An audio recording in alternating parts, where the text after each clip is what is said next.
जैसे राधे आनंद आशुलिपि पत्र का अंक 4 प्रतिलेखन संख्या 31 गति 100 शब्द प्रति मिनट प्रारंभ करें। मान्यवर, प्रत्येक नागरिक को रोजी रोटी, कपड़ा, मकान, शिक्षा, सुरक्षा, न्याय और सम्मान मिले, यह सुनिश्चित करना प्रत्येक राज्य की जिम्मेदारी है। जिम्मेदारी इसलिए भी है कि संविधान निर्माताओं ने संविधान की मूल प्रस्तावनाओं में संकल्प के माध्यम से इस बात को कहा कि हम प्रत्येक व्यक्ति को आर्थिक, सामाजिक और राजनीतिक न्याय देंगे।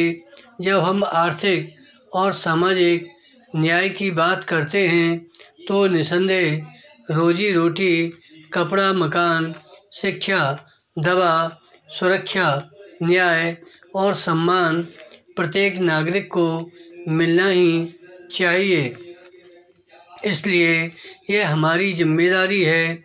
यही नहीं मान्यवर, हमने संविधान की मूल प्रस्तावना में समानता की बात भी कही है।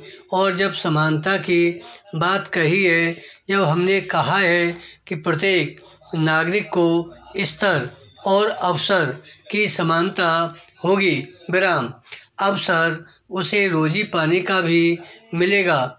जैसे बड़े नागरिक को मिलेगा, बड़े घर में पैदा होने वाले को मिलेगा, वैसा ही छोटे घर में पैदा होने वाले नागरिक को भी मिलेगा। मान्यवर, यही नहीं, भारतीय संविधान की धारा 41 में काम के अधिकार के रूप में भी हमने इस बात को स्वीकार किया है और भारतवर्ष का कोई भी राजनीतिक दल ऐसा नहीं है जो इन बातों को स्वीकार न करता हो, प्रचारित और प्रसारित न करता हो कि इस प्रकार की सुविधाएं प्रदान कराएंगे, विराम। मान्यवर, मैं कुछ एक कारणों में जानना चाहता हूँ कि ये अभी तक क्यों सारी सुविधाएं प्रत्येक नागरिक को प्राप्त नहीं हुई। सबसे बड़ी चीज़ होती है राजनीतिक दलों की इच्छा शक्ति।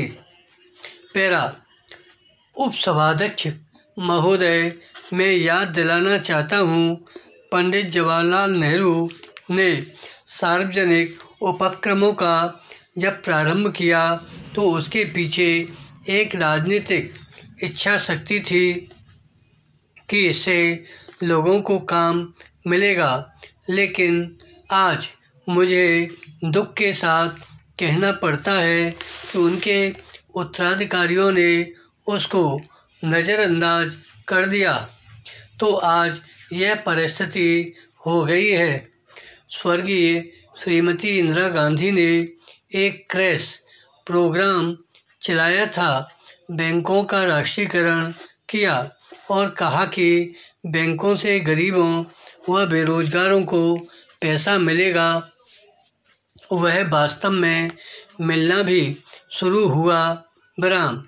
जो लोग बेरोजगार थे वे स्वतः रोजगार के लिए बैंकों से पैसा ले आते थे, लेकिन उस बैंकिंग सिस्टम को भी इन्होंने प्राइवेट और विदेशियों के हाथ में देकर इंदिरा गांधी के स्वप्न को भी धूमिल कर दिया। वह जो रोजगार के द्वार जो स्वतः रोजगार के थे वह समाप्त कर दिए। तीसरा प्रोग्राम स्वर्गीय संजय गांधी ने चलाया था। उन्होंने कहा था कि जनसंख्या पर रोक लगनी चाहिए। उपसभाध्यक्ष महोदय, इस काम को पूरा करने के लिए संजय गांधी का जीवित रहना बहुत बड़ा ज़रूरी था। हो सकता है कि वह जनसंख्या पर रोक लगाने वालों में एक बहुत बड़ा इंसान सिद्ध हो जाता। मुझे तो इस बात का पूरा विश्वास है। यही नहीं, संजय गांधी ने बेकार नौजवानों को इकट्ठा किया और उनके हाथ में फावड़े और तसले दे दिए और कहा कि सड़क बनाओ।